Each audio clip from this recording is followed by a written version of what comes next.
This Conservative government hates you. They hate your rights. They hate being told no. They hate being held accountable. The situation with the Rwanda flight may seem like a simple question of immigration, but it is more than that. It is an attack on you and every British citizen. Let me explain why. The first flight taking asylum seekers from the UK to Rwanda under a new government scheme is due to take off later today. In the past few minutes, Sky News understands that the plane due to transport asylum seekers to Rwanda will not leave this evening.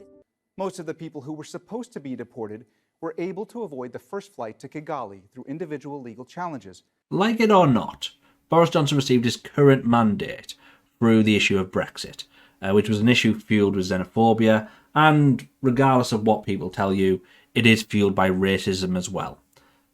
The Rwanda policy is just a consequence of that. It's an appeal to this populist asylum seeker scaremongering that has long been proven irrational. I mean, you've heard it all before, right? They'll take our jobs. Oh, national security risk. We can't afford it. All lies. All demonstrable lies. To the point where it's become overplayed nonsense at this point. There's no evidence for it. There's plenty of evidence in the contrary. Now, imagine you're an asylum seeker. You are fleeing death, torture, and abuse. You are scared and you are desperate to the point where you are risking your life because otherwise they've removed all other safe avenues for you to claim asylum here. Now imagine you arrive, you get shoved onto a plane, sent to Rwanda without consent. This policy, on the face of it, is nothing more than a way to appeal to that voter base we just discussed. The problem is it will not result in any change in our immigration because we'll still be taking in immigrants. We're going to have to accept some immigrants from Rwanda as well as part of the deal. So net immigration is not really going to be reduced by much. So since it's not solving that issue, what is it actually for? Do voters just need to see asylum seekers punished for the crime of seeking asylum? Which, by the way, is fucking illegal. And the Tories know this. This is what makes the whole thing worse. Because they knew from the day this policy was dreamt up that that plane was never leaving the runway. We're confident that our new migration partnership is fully compliant with our international legal obligations. But nevertheless, we expect this will be challenged in the courts. Said that this was going to be a long process. If you remember when I first announced the policy, I said it would take a long time to get going, and there would be plenty of legal challenges, there would be bumps on the road. But I think what opponents of the policy have to say is, well, what is your alternative? What is your alternative? From day one, they have laid all the seeds to tell you that this plan wasn't going to go ahead. It would be stopped. They knew this because they knew what they were proposing was wrong in the first place. But that was never the point. It was never about fixing immigration. What, you think cheap labour that stays in poverty is something the Tories don't want more of? Have you not been paying attention? No, the point was they had to be seen as trying to do something, and it needed to look as harsh as possible. Moreover, they needed to push this lie that there was no alternative plan that was offered, which was instantly proven wrong. But that didn't stop every Tory mouthpiece claiming that critics didn't have any other better ideas, or the drones, the bots on Twitter, all pushing this narrative relentlessly either. They think you are thick enough to believe that this ghoulish plan of theirs was the only option and the right thing to do. And that if it didn't work, it wasn't their fault. Which takes us to the next point. Who are they going to scapegoat for this intentionally failed plan? While this decision by the Strasbourg court to intervene was disappointing, and surprising given the repeated and considered judgments to the contrary in our domestic courts. We remain committed to this policy, to the thought and even campaign against these efforts, and with that, Madam Deputy Speaker, the will of the British people. Will it be necessary to change some laws to help us as we go along? It may very well be. Once again, from day one, these seeds are planted. The enemy here is not the Tory government, you know, the ones that have been destroying lives for the 12 years in power. No. They want you to believe the enemy here is the foreigners. Human rights and those protecting them. How is it, they say, that an international agreement which safeguards the rights of people and prevents governments from overstepping their boundaries and abusing said people, why is it they get to trump the malicious policies of the British government?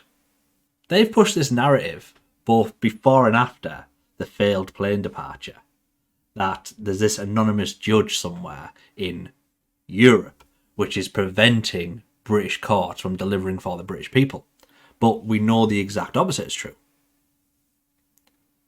This is an established institution with checks and balances in places that stepped in to prevent the British government from abusing their role. And the Tories don't fucking like that. They don't like being held accountable. They hate having to answer to someone else. So their enemy here is the European Convention of Human Rights and the court which upholds those human rights. The rallying call is now out. Clearly, if the ECHR can do this, they're overstepping a boundary themselves. Perhaps we should consider our country's compliance with this agreement. An agreement put in place post-World War II, championed by Winston Churchill, as a safeguard against fascism in Europe. The last person to leave the agreement was Vladimir Putin. And Boris Johnson and his team of sycophants want to be in good company with him. They just need to sell you on this idea. And if you're one of these people who seem to be anti-human rights because for some reason you think it's used to protect the wrong kinds of people, let me just remind you that you are human. Right? Despite evidence to the contrary, you are human as well. The European Convention of Human Rights protects you. It protects you from forced labour. It protects your security and your liberty. It gives you the right to fair trial and the right to free expression. And it stops the government from abusing their power on you. I can see why the Tories don't want you to have these rights. But why on earth would you not want these rights? Why would you want to give these rights up for both of you and your loved ones, for your family? Why? Make no mistake about it. This is a play to get rid of a check on their power. They've tried it before. They keep pushing policy that reduces your rights in this country and removes their accountability. It's just that each time they do it, they have to keep in mind the ECHR. They have to word their policy in such a way where they're not in direct conflict with the ECHR. And believe you me, this frustrates them. They don't want to do it. They're trying to get rid of that challenge. They want to make it much easier for themselves to find ways of taking away your human rights without having this barrier in the way. That's what this is about. In the coming weeks, you will see more attempts to enact this ghoulish policy. And you will see more challenges. You're going to see more dog whistles to xenophobia in the spirit of Brexit. And you're going to see more calls to suggest that maybe we should give up our rights in order to allow the Tories in government to abuse unopposed. Realise that this whole thing is a show to a malicious end. They want to keep you angry and distracted so your guard comes down. Resist it. Fight back. Boris Johnson, in recent weeks, has found himself at the end of a no-confidence vote. You've got to remember that. He is scared and he is desperate because he's now in a position where practically half his party are starting to rebel against him. It's a position that if any other Prime Minister in history has been in, they would have stepped down by now. But no, we've got Boris Johnson. He really wants the power for some reason because he enjoys abusing it, clearly. Don't let him manipulate his way out of this position, because if we keep on him, if the pressure stays on him, and we don't get distracted by what is clearly a policy, what is clearly a way to reinvigor the Brexit voter who are currently being shafted by this government, but he just wants them to forget about that and get back on the racist train. Once again, don't let him do that. Get angry. Fight back against that. If you found this video helpful in getting your head around the topic and sort of understand what's currently happening in this country, then thank you very much for watching. I would appreciate if you like the video and share it around. It will really help the algorithm get it some airplay. Share it on social media as well. You can also follow me on social media. I would definitely like to grow the channel more and do more content. So if you want to tag me in something, send me a message of something you'd like me to go over and discuss, just feel free.